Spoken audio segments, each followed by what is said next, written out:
I think obesity is due to a number of reasons. Many times it's due to food insecurities, other times to poor choices, some other times to just culture.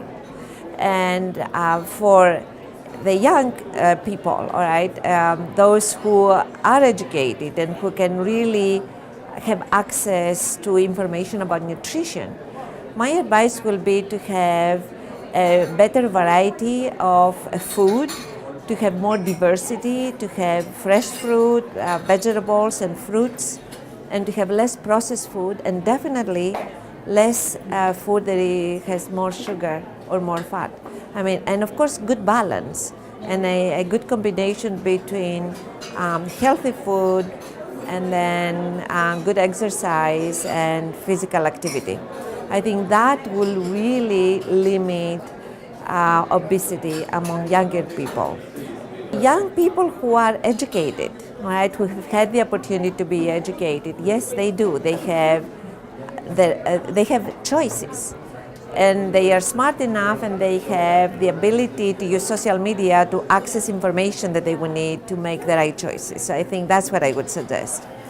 But I have also to say obesity is a disease for poor people as well. And people can say, well, how can you be obese when you are poor? The bottom line is that poor people in impoverished communities do not have access to a diversity of food. So they don't have access to fresh food or fruits. They tend to be more expensive than processed food. They feel very insecure, and a lot of times they may eat more calories just because they don't know whether they're going to have food for the rest of the month.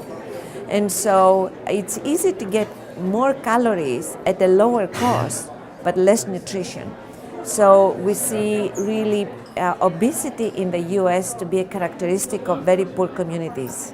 I think the government can really help, at least in the US, with appropriate policies. So we do subsidize different types of food, and the subsidies have been in place just because they have been there for 50 years.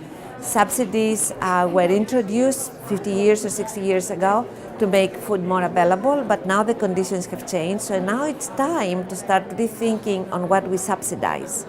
And it's better to subsidize food that can be more healthy for people who are poor. And so there is a lot of potential for new policies that will help us in this area.